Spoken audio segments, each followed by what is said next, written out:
ನಮಸ್ಕಾರ, ಮಹಾಯುದ್ಧ ನ್ಯೂಸ್ಗೆ ಸ್ವಾಗತ. ನಾಗಠಾಣದಲ್ಲಿ ಸಂಭ್ರಮದ ಚೌಡೇಶ್ವರಿ ದೇವಿಯ ಜಾತ್ರೆ ಜರುಗಿತು. ಬಾದ್ಮಿ ಅಮಾವಾಸ್ಯೆ ನಿಮಿತ್ತ ಇಂದು ನಾಗಠಾಣದಲ್ಲಿ ಸಡಗರ ಸಂಭ್ರಮದಿಂದ ಚೌಡೇಶ್ವರಿ ದೇವಿಯ ಜಾತ್ರೆ ನೆರವೇರಿತು. ಜಾತ್ರೆಯ ಆರಂಭಕ್ಕೂ ಮುಂಚೆ ಮಹಿಳೆಯರು ಅಂಬಲಿ ಬಿಂದಿಗೆಯನ್ನು ಹೊತ್ತು ಬಾಸಿಂಗ ಕಳಸದ ಮೆರವಣಿಗೆ ಜೊತೆಗೆ ಗುಡಿಯನ್ನ ತಲುಪಿ ಅಂಬಲಿಯನ್ನ ಅರ್ಪಿಸಿದ್ರು.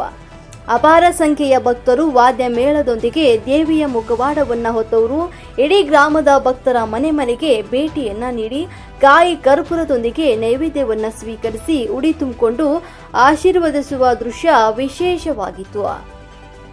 ಚೌಡೇಶ್ವರಿಯು ಅತ್ಯಂತ ಶಕ್ತಿಶಾಲಿ ದೇವತೆಗಳಲ್ಲಿ ಒಬ್ಬಳಾಗಿದ್ದು, ಈಕೆಯ ಬಳಿ ಏನೇ ಬೇಡಿಕೊಂಡ್ರೂ ಕೂಡ ಅದು ಈಡೇರುತ್ತದೆ ಎನ್ನುವ ನಂಬಿಕೆ ನಾಗಠಾಣ ಗ್ರಾಮದ ಭಕ್ತರಲ್ಲಿ ಈಗಲೂ ಕೂಡ ಜನಜನಿತವಾಗಿದೆ.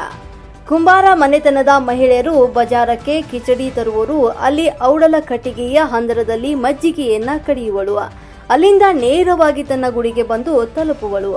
ಕುಂಬಾರ ಮನೆತನದ ಭೀಮರಾಯ್, ಅಮೋಘಸಿದ್ಧ ಪಾವಡೇಶ್, ಶಿವಾನಂದ ಮತ್ತು ಅಮೋಘಸಿದ್ಧ ಮಲ್ಲು, ಶರಣು, ಸೋಮನಿಂಗ, ಶ್ರೀಶೈಲ ಸಿದ್ದು, ಪುಂಡಲೀಕ, ವಿಠಲ್ ಬಾಬು, ಮಹಾಂತೇಶ್, ನರಸಪ್ಪ, ಹನುಮಂತ, ಬಸವರಾಜ್, ಪಿಂಟು, ಗಿರ್ಮಲ್ಲ, ಚೌಡಪ್ಪ, ಅರವಿಂದ್ ಸೇರಿದಂತೆ ಅಪಾರ ಸಂಖ್ಯೆಯ ಭಕ್ತರು ಭಾಗವಹಿಸಿದ್ರು.